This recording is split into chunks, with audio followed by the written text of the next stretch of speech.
저에게도 TV 속에서만 나오는 일이 생길 거라고는 상상하지도 않았습니다.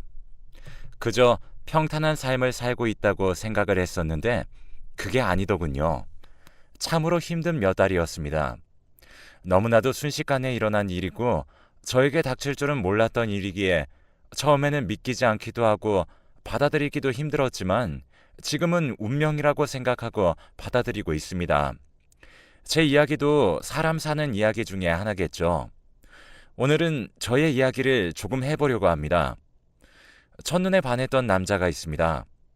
딱 보기에도 너무 훤칠했고 잘생겨서 멀리서도 눈에 띄는 사람이었죠.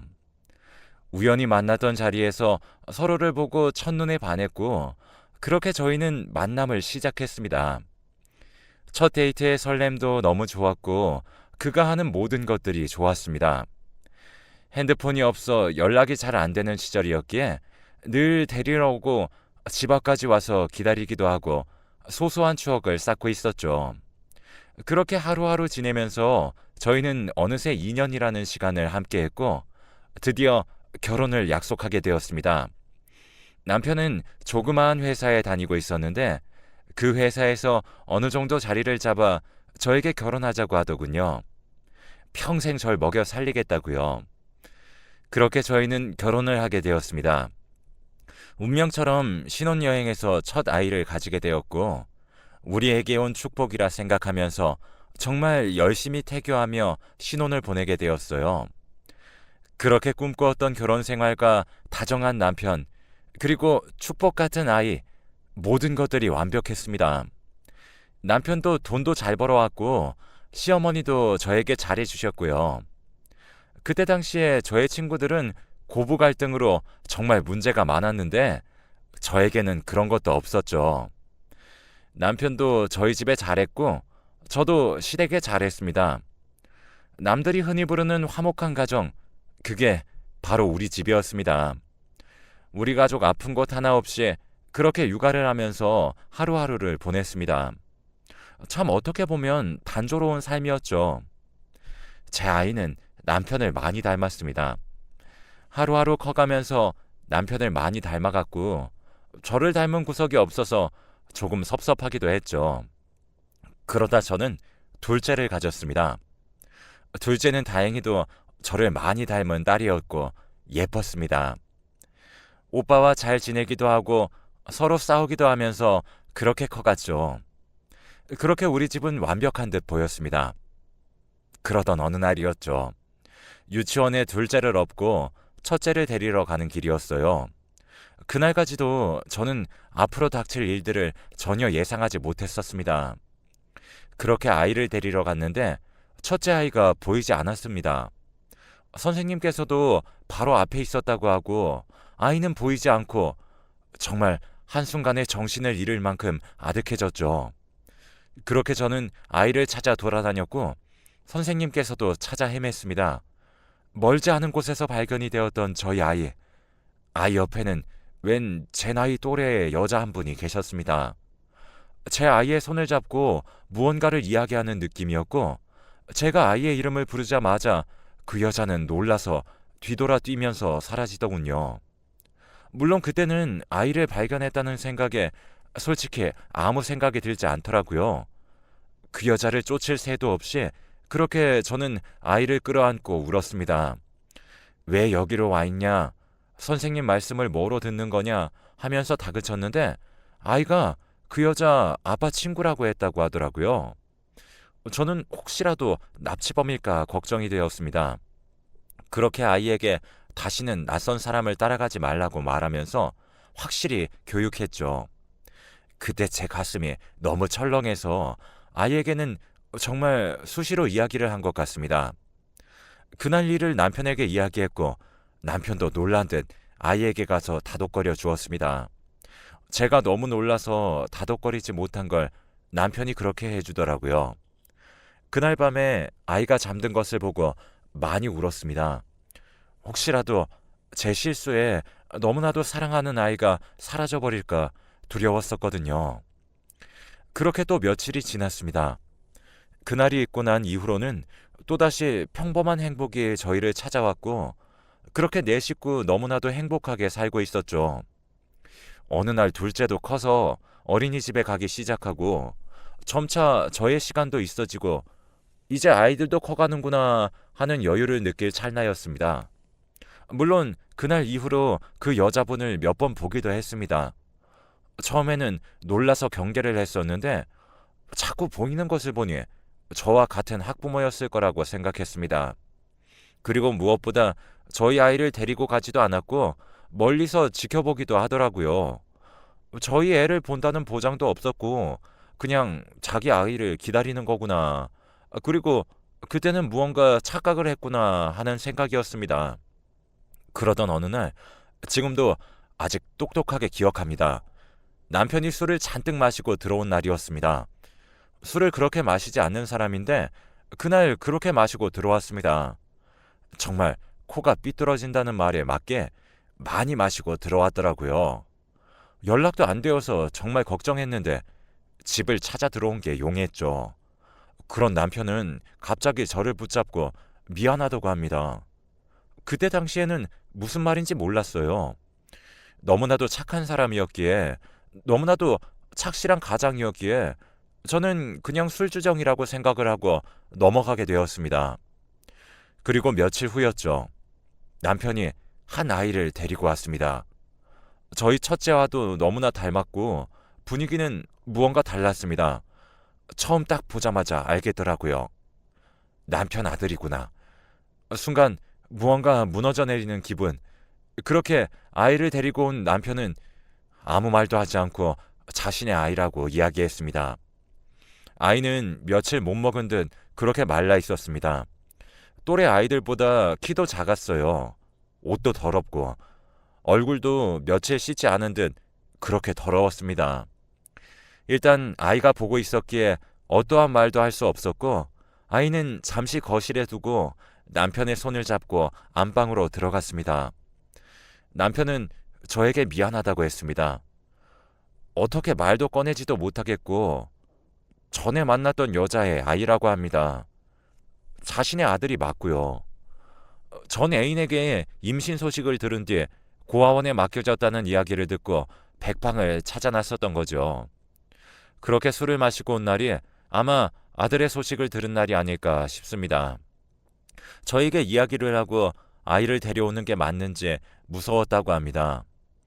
그렇다고 해서 고아원에 하루라도 둘 수 없어서 그렇게 무작정 데리고 왔다고 합니다.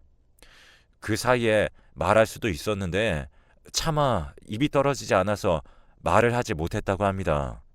이게 말이 됩니까? 자신도 몰랐다고 합니다. 저는 이상했습니다. 저 아이 나이가 어떻게 되냐고 물어보니 저희 아이와 동갑이었죠. 더 이상했습니다. 2년을 저를 만나놓고 어떻게 또래 아이가 나올 수 있었던 건지 그렇게 물어보니 전 여자친구가 집착이 아주 심했다고 합니다. 자신의 집 앞에 찾아오는 일도 많았고 깨끗하게 정리를 했는데 그게 안 되었던 모양이죠. 하지만 저를 놓칠 수 없었기에 제가 모르는 선에서 최대한 빨리 정리를 하고 싶었다고 합니다. 하지만 그 여자의 괴롭힘은 계속되었죠. 경찰서에 간 적이 있을 정도로 그 여자의 집착은 어마무시했다고 합니다. 열쇠를 따서 집에 들어오기도 하고 회사에 찾아와서 소리 지르기도 하고 그렇게 일주일에 한 번이나 두세 번 찾아왔던 것이죠. 저랑 결혼한다고까지 이야기를 했는데 그 여자는 안 되겠다며 울고 불고 죽겠다고 하고 정말 여러 가지 협박들이 계속되고 남편은 저랑 결혼을 하면 이 상황을 벗어날 수 있을 거라고 생각을 했죠. 그때 남편에게 그 여자가 제안을 한 거죠. 딱 하루만 같이 있어주면 더 이상의 집착은 하지 않겠다. 놓아주겠다. 선언을 하게 되었던 것입니다. 남편은 딱 하루만으로 이 여자에게 벗어날 수 있다면 괜찮다는 생각이 들었다고 합니다. 그래서 딱 하루만이라는 생각으로 그 여자와 시간을 함께 보냈다고 해요. 그때 임신을 했던 것이죠. 그 여자에게 며칠 전에 연락이 왔다고 합니다. 울면서 말이죠. 자신이 잘못했다고 하며 아이는 데리고 가라고 말입니다. 아이를 막상 낳았는데 키울 능력이 되지 않아서 결국 고아원으로 보냈고 그녀는 지금 정말 하루 밥 한 끼 먹는 게 힘들 정도로 어렵게 살고 있다고 말입니다. 그래서 고아원에 있는 아이를 자기가 데리고 왔다고 합니다. 참 보니 어떻게 말을 할 수도 없고 정말 어떻게 해야 할지 모르겠더라고요. 남편은 울면서 미안하다고 하는데 저는 거실에 있는 아이 생각밖에 안 났습니다. 남편도 괘씸하고 그때 당시에 너무 큰 충격으로 잠시 휘청거리기도 했습니다. 일단 아이는 집에 들였어요. 어떻게 할 수가 없어서요. 그리고 아이도 보니까 안타깝더라고요. 처음에 들어올 때 몰골이 말이 아니라서 그런지 아이가 무슨 죄가 있나 하는 생각이 들기도 하고 그동안 얼마나 힘들었을까 하는 생각도 들었습니다. 물론 밉기도 했습니다. 하지만 아이가 무슨 죄가 있나요?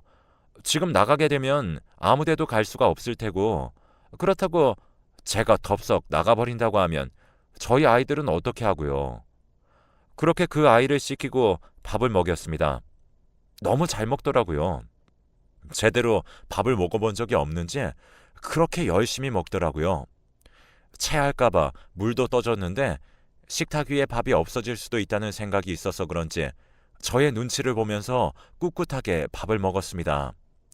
제가 앞에 있다가는 아이가 눈치를 너무 보는 것 같아서 잠시 자리를 비켜줬죠. 아이가 다 먹는 소리가 나서 갔는데 혹시나 싶어 더 줄까 하니 격하게 끄덕이는 고개, 말없이 그렇게 앉은 자리에서 두 그릇을 먹었습니다. 참 보고 있자니 남편이 미웠습니다. 아이도 밉고 남편도 미웠죠.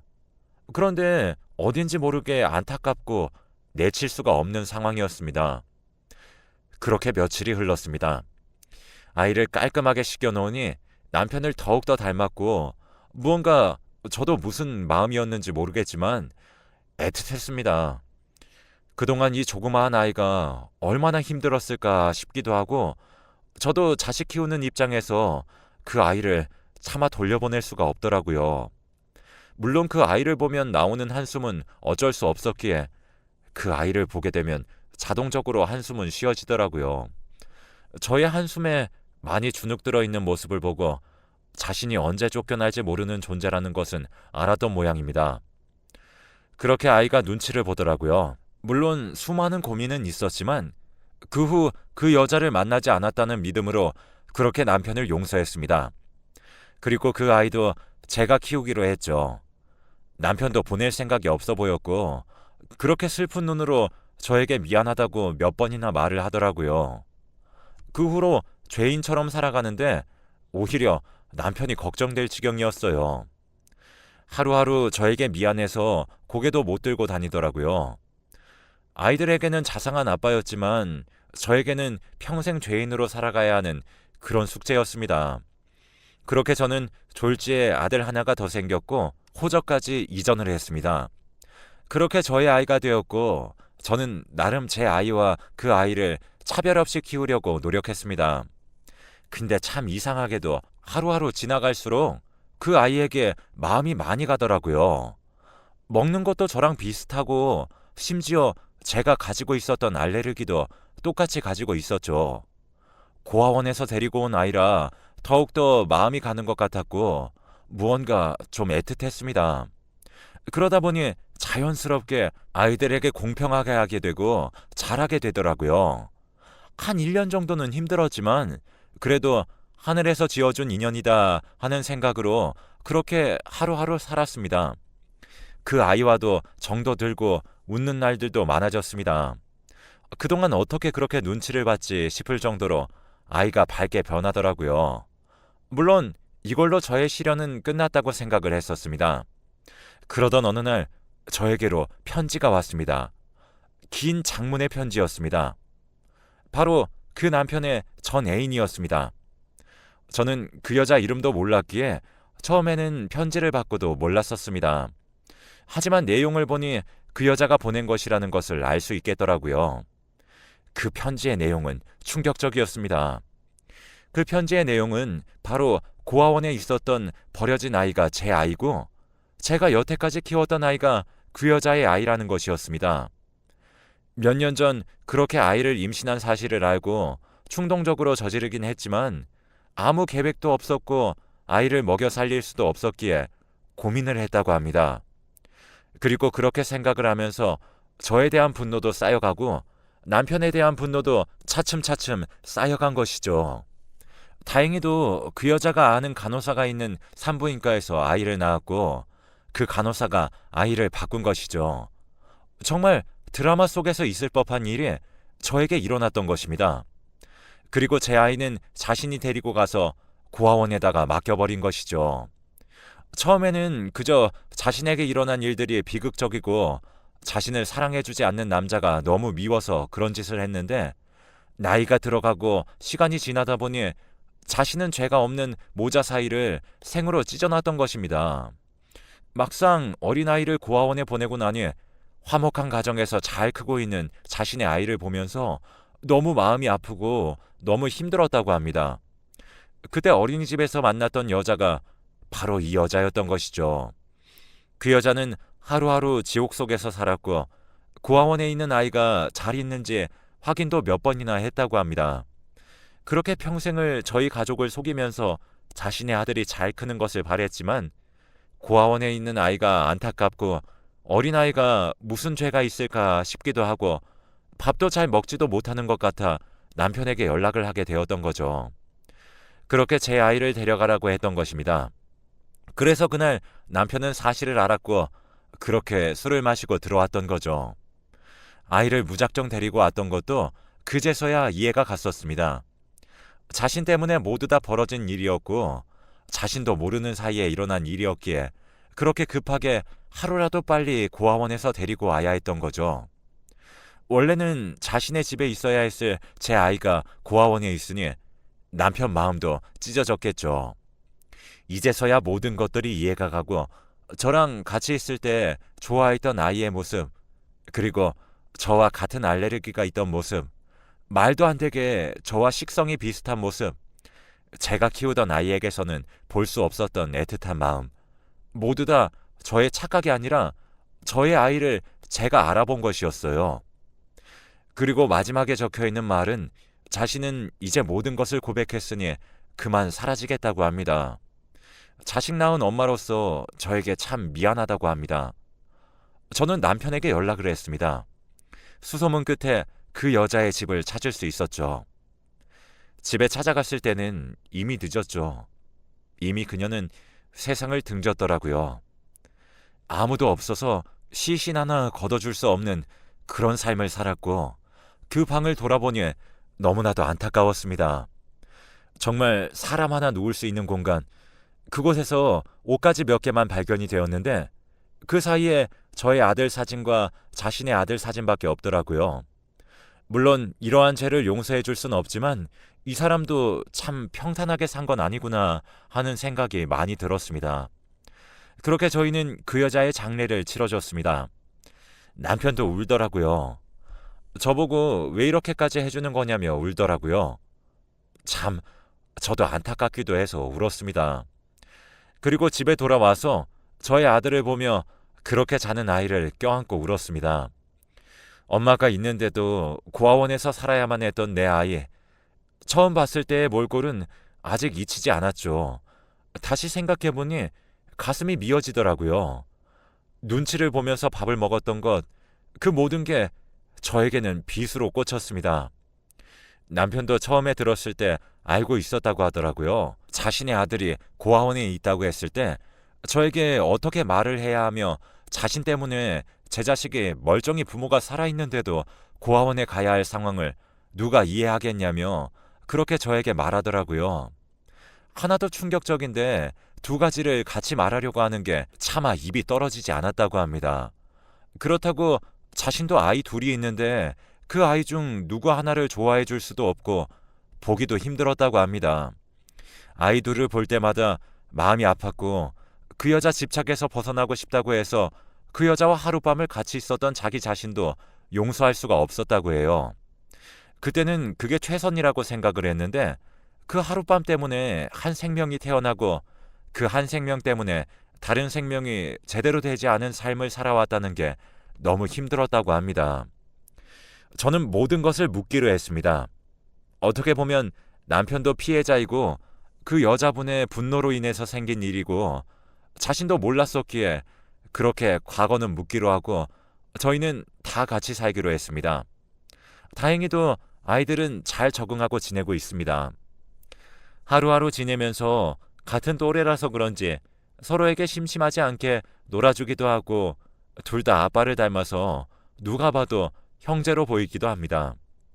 사람이 살면서 이러한 일도 경험하고 살아가야 한다고 하지만 저에게는 너무나도 가혹한 일이었고 제 아들에게는 사죄하는 마음으로 그렇게 살아가고 있습니다. 물론 저의 잘못은 아니긴 하지만 부모는 자식 앞에서 죄인이 된다는 게 참 맞는 말이더라고요. 하루하루 지내면서 잘하려고 노력을 하고 그리고 그 여자의 아이에게도 잘하려고 노력하는 중입니다. 남편도 저에게 늘 죄인처럼 굴지만 그것도 그만하라고 했습니다. 가정적으로 예전처럼 잘해달라고 하면서 예전처럼 잘 지내보자고 했죠. 그리고 저희에게는 아들 하나가 더 생겼다는 걸 축복으로 여기자 했죠. 물론 한순간에 그런 결론이 난 건 아니고 저도 1년 정도 고민했습니다. 이미 벌어진 일 어떻게 하겠어요? 제가 다 감당하기로 했어요. 인생은 이렇게 언제 일어날지 모르는 시련으로 가득한 것 같습니다. 그나마 늦지 않고 어릴 때 돌아온 저의 아이에게 감사하며 저는 이 아이들을 잘 키워보려고 노력하고 지내려고 합니다. 어디에다 말을 할 수가 없어서 이렇게 글로 적어보는데 이제야 저도 속이 좀 트이는 것 같네요. 그동안 아무에게도 말 못해서 정말 답답했었거든요. 긴 글 읽어주셔서 감사하고 늘 가정에 행복이 가득하시길 바라겠습니다.